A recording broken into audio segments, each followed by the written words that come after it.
Yes. Yes, as I was saying, what happened is really sad, and it's gonna take time for everybody to get back to where they were before the floods. And also, what really helps though is the learners when they come every day, they come with, that mindset of that spirit of learning. Even after everything that they've been through in their families and around their neighborhoods. That really helps a lot. Yeah, that's my take. That's our take. Let us hear from this Miss Trisha J2. Trisha. Trisha, take us. What is your view? I also think it's very sad. There's a lot of kids that lost a lot of things, and like they lost their homes. Some of them even lost parents. And I do have some kids in my class that can't come to school because the bridge washed away. And like you have to understand that, and you have to try like your best to help them in whichever way you can. Like we have the WhatsApp groups and whatever that we are engaging with parents, and like you're taking pictures of the work you're doing and your homework or whatever, and you're sending it to them because it's not the child's fault that they can't get to school. Yes. So, what hope? What message of hope that you can relate to the society, not especially your colleagues, teachers, your fellow colleagues? I just hope that going forward things go well. I mean, we can't help the weather, but to assist each other in whatever we do, because everybody has difficulties, and like if we help each other, we make schooling easier, teaching, learning. So we all have challenges. Well, thank you so much. Okay, thank you. Let us hear from Alvina Govender. Avina Kavina. It's recording nicely, Shaks. What I feel is that It's recording no nicely. matter what happened, one could be prepared for a situation like this. It's really so sad, especially like one of the people that worked with us was affected. Her entire home was uprooted.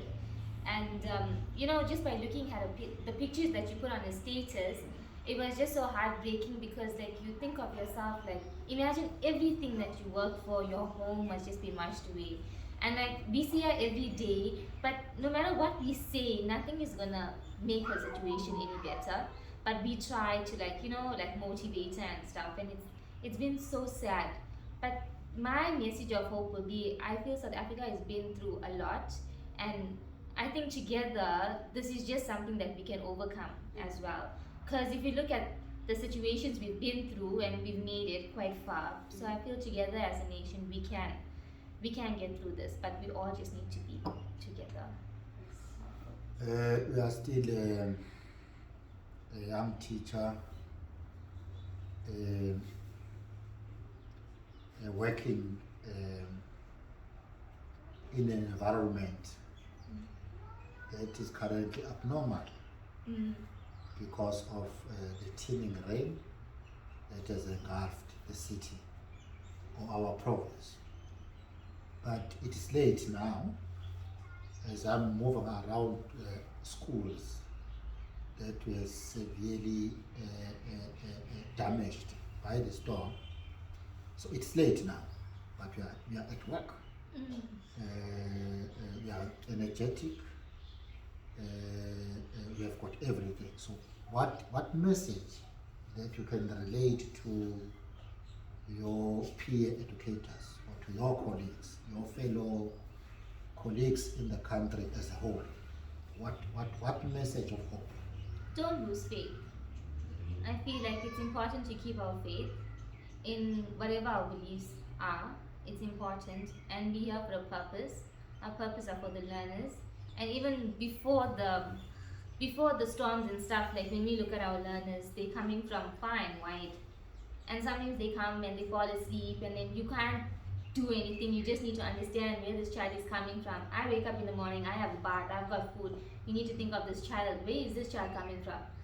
What is this child eating? I'm healthy. You don't know the circumstances that this child is going through. So if you also look at it like that, like the only thing I can say is that we just need to keep faith, and we just need to. Yes, the principal has told me that you are enrolling learners.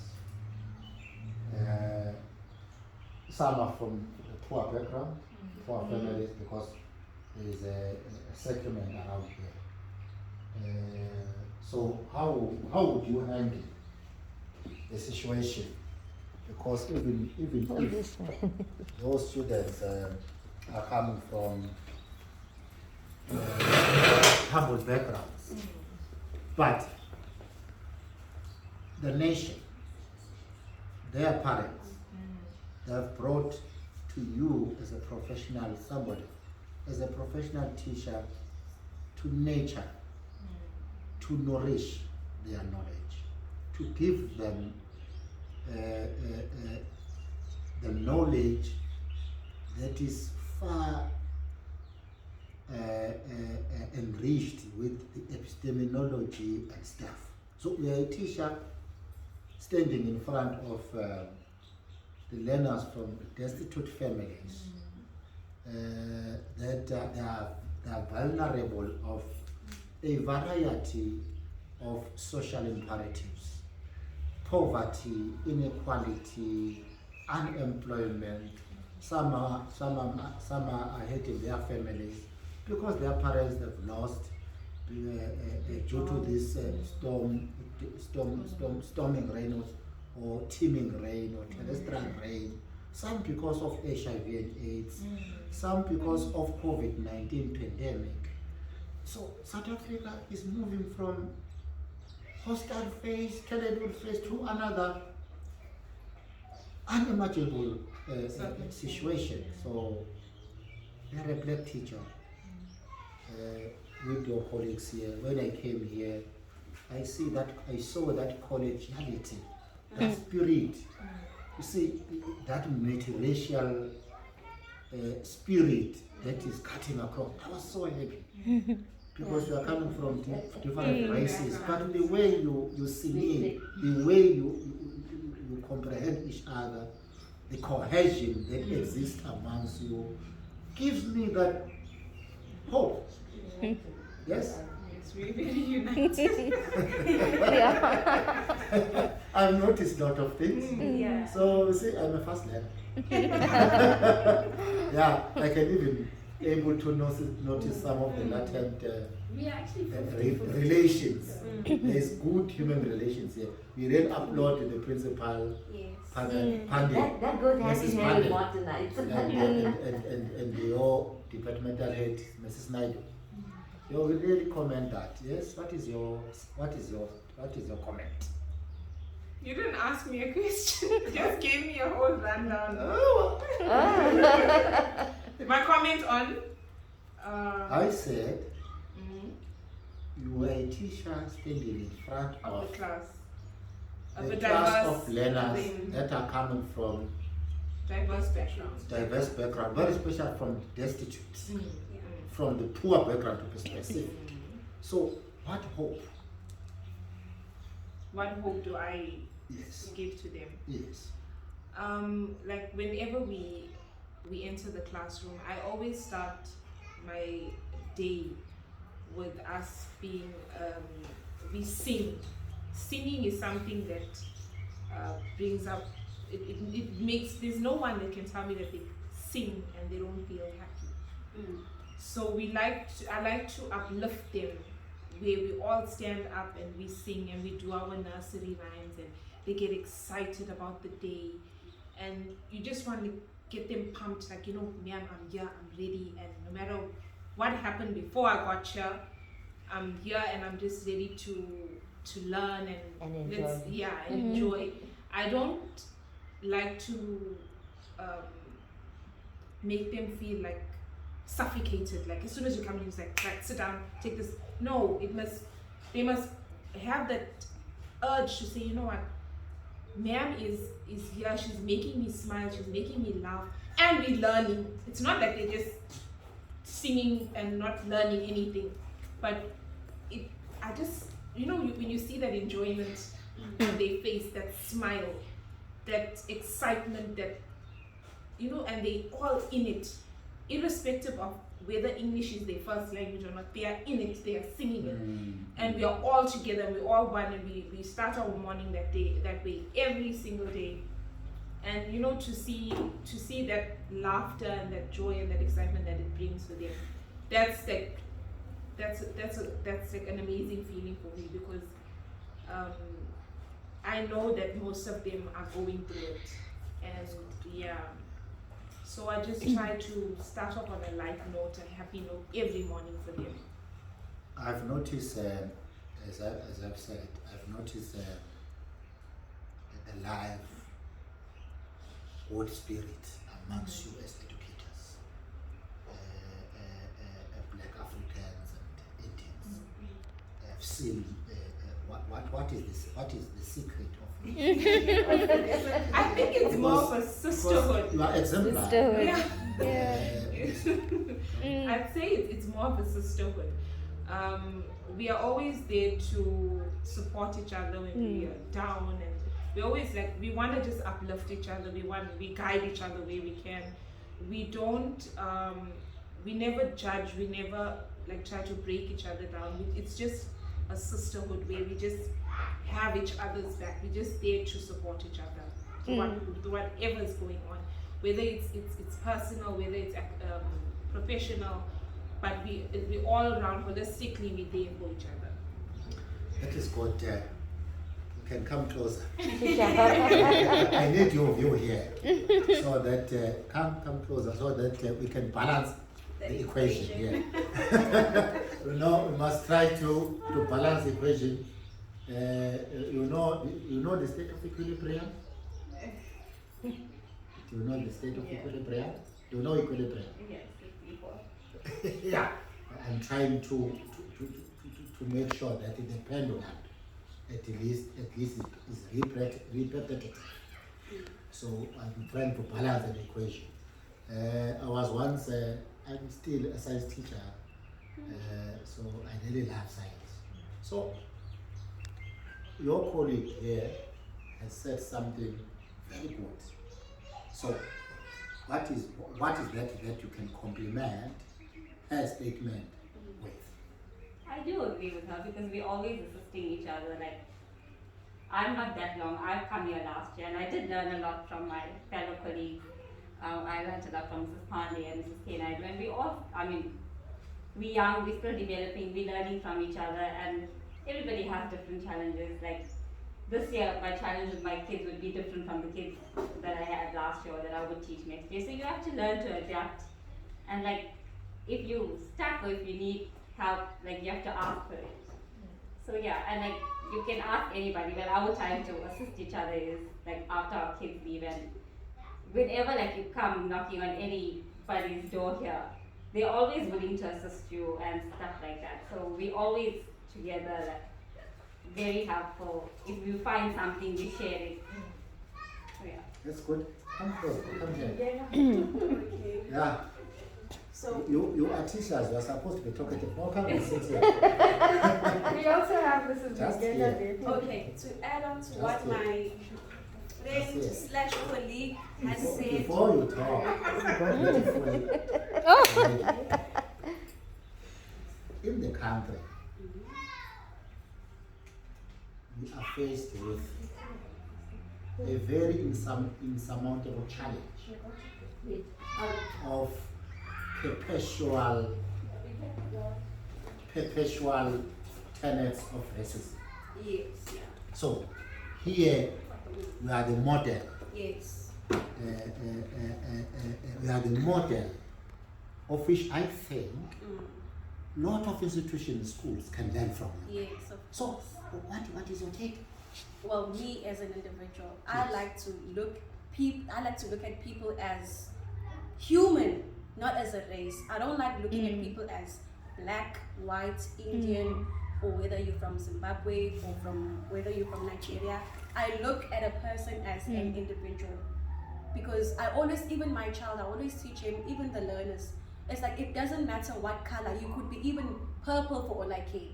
As long as you are human, I will treat you as that. I will treat you as human. It doesn't matter where you're from, what race you are. I look at you as human. We are the human race. That's how I go about doing my job, and that's how I also treat my learners in the classroom, and that's what I teach them as well. That we are the human race, not the black race, not the Indian race. human race.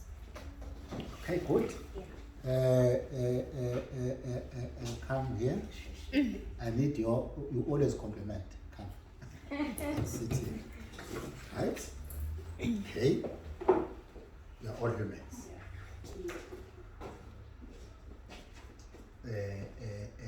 With same white blood cells. Same intellectual level. Same cognitive setup. Same way or same method of how do we project our foresight. But from time to time, there will be always people that wants to divide us apart. Yes. Because sometimes they've got their own hidden agenda. What has been said by Mistress is 100%. But there are people who always wants to sow some division amongst us. We are coming from India, we are coming from come from Zimbabwe, come from Nigeria, Congo, Cameroon, you see like foreigner, this and that, which is not good. Because we are all human beings. The demarcations that are now dividing us were crafted and created by our colonizers. Yeah. So it still exists in some of the minds of our people. So how would you complement what my sister here has alluded? I don't look at things in terms of different race groups. As Ma'am said, we all are human beings. It doesn't really matter what color you are, whether you're tall, whether you're short. You have to treat people well, and you have to be good, and you have to do good. And that's what you portray in your classroom, that's what you portray at home, that's what you portray out in public and stuff like that. But it comes from within. Like, you as an individual have to treat everybody fairly and equally. And if you do that, people are going to do the same to you as well. The last engagement now. It's about our religious beliefs. We are coming from different religions. Our background is determined by how we have been grown out of. Our domains of development are informed in the main by the religion. So in your school, how are you managing that variating complex? Because it is variating. So how are you managing that? All religions are respected in our school. Like, we speak about all religions. Like, it was Shivaratri, so Mrs. Pandey spoke to the kids about Shivaratri. Then when it's Easter, we tell them about Easter. Eid's gonna come up, so next week we'll have a discussion on Eid. So you teach them about the different traditions and religions, and like, everybody wears different clothes when they attend a funeral or like a party or a wedding. So like, you show, like, we teach small children, so with them everything is about visual, what they can see. So like, you get pictures of the internet, or you can show them pictures in their book, and like, they have to physically do things so they can see. And in our school, all religions are respected. No religion is looked down upon. Whatever you celebrate, Our religion is humanity. everybody works together. You expose them to different religions. Yes, we do. So that even if they are not in a particular religion, but they will They respect. understand. They know, yes. They know the difference. Yes, Yeah, that and is they very understand. They They understand. understand. If you show them the different things, then they know. We have assembly talks Yes, as yes. well, Yes. and we introduce like a preacher. Come closer. Be part and parcel of We have a assembly. random panel. Yes. We do have assembly every week. One class is responsible to do an assembly, and at that assembly, the teacher together with the children expose. If they talk about a specific topic, they either dramatize it, they sing songs, or they do a poem where they spread the message out of what is the purpose of that assembly is. So even when it comes to like a public holiday, Human Rights Day, we explain to them what it is. Like everybody doesn't have enough time in the class, they'll touch on it. So if a class goes out there, demonstrates, then we have a thing like a cities day where we just according to the occasion. So, you know, they all know what it is about and they understand it, they part of it, and we do things like that. But now, because of COVID and our setbacks recently, we weren't even able to have our assembly in the second term. But normally we have topics and we discuss these things. So generally, our kids understand all religions, they respect everybody for the different religions, even when they when it's during, say for example, now it's a month of Ramadan, they know, like we know the children dress differently, they wear the Islamic garb, and no one will tease them or anything, they feel comfortable coming to school like that. Because Let me rope in the principal. Come and sit here, the principal. I'm very much excited the way you are managing your school. As a woman, you are demystifying the myth that says a particular gender can do a particular task. So you are an epitome of the caliber that the Department of Education and the government, on behalf of the society, is in need of. So what is your secret? I just want to add to what Yes, Jan said. yes, you can add. You know, when you asked about the religions, here there's no differences with religions. Our religion is humanity. And everything here is based on human values with our children. You know, whatever it is, whether it comes to poverty, whether it comes to education, with any aspect, our religion is humanity. So that's, part of what I would like to, instill in the educators as well.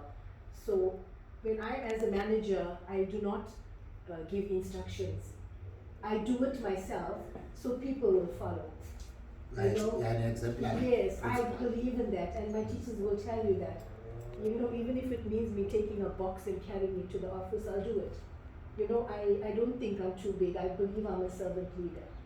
And if I set that example and do what has to be done, rather than just sit there and dictate to people, they will follow. And that's what I found. I don't have to actually go to teachers and tell them, now do this and do that, and give them instructions. By doing things myself, they follow my example. And I don't know, I'm not trying to boast or something, but this is my nature and they will verify that. I don't give instructions. You are a public servant. I believe I'm a servant leader, yes.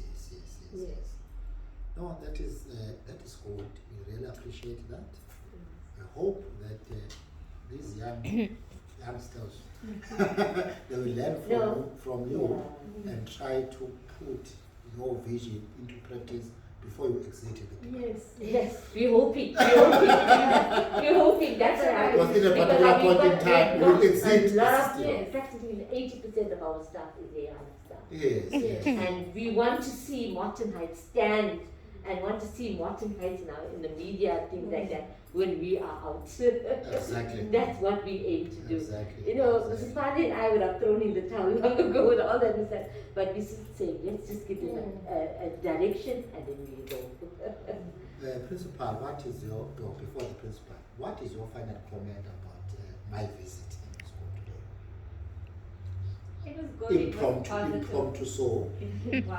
unannounced, a surprised visitor just pop in your class and engage you. What is it? But it's good because sometimes we don't have the same things, and you asked us for our views and our opinions. So we matter to you and our views matter to you, and you also feel important because somebody took time to think about you. Yeah, And not that you know each other personally, but the fact that you came here and you engaged in a conversation with us, we all learned something about each other as well. And we also feel Moorton is important. Exactly. Thank you so much, Principal. Yeah, I want to thank you as well because, it was so soon when I got the call from the director's office this morning. Just late last week, we had to send our, our damage report to the Truro House officers planning. And so fast we got results, and on Friday we had somebody that came to inspect our damage, and as per the president's promise, everything is going in place, and I'm so pleased about that. Yeah. Hence we are here. Just to give you moral support. Yes. And pledge that the department will attend to your issues. We are really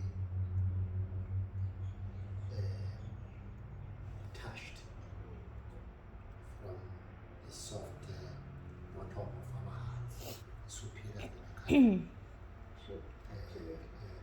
but what happened? It's natural. Nobody would have that stand to stand against or prevent it to happen. But it happened. But now what is important is for us to connect And talk about and able to reground those pieces and move forward. Yes. Sometimes in history, that will be one of the things that will be telling a future generation that we once upon faced by this challenge, but we conquered. We must conquer this. You said together. Oh, my lady. Yeah. Together. Is strength. We must work together and we can conquer.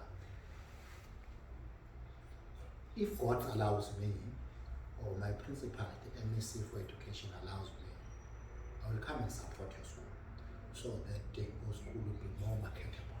You attract more learners. So we change the blights that you are facing so that the school is marketable. We'll come up with strategies. How would you make your brand a reputational brand that nobody can exist its affection. And because you are such good leaders, good teachers. You have got that passion for education, passion to rescue the education of an African child. So that's what I need. I used to say, teach an African child as if we are gun-pointed. Teach an African child as if we are dying today. We are going to account to the Almighty the following day. What justice have you done? Okay. Yeah, no, in this instance here, Mrs. Pandey and I will always say, we have lots of young teachers that have just started their profession and they were faced with COVID, they were faced with this natural disaster, and COVID is still alive. So for them, we feel sad sometimes, unlike when we started our profession, it was like free-flowing, we never had these challenges. And like they will feel very happy that you are here to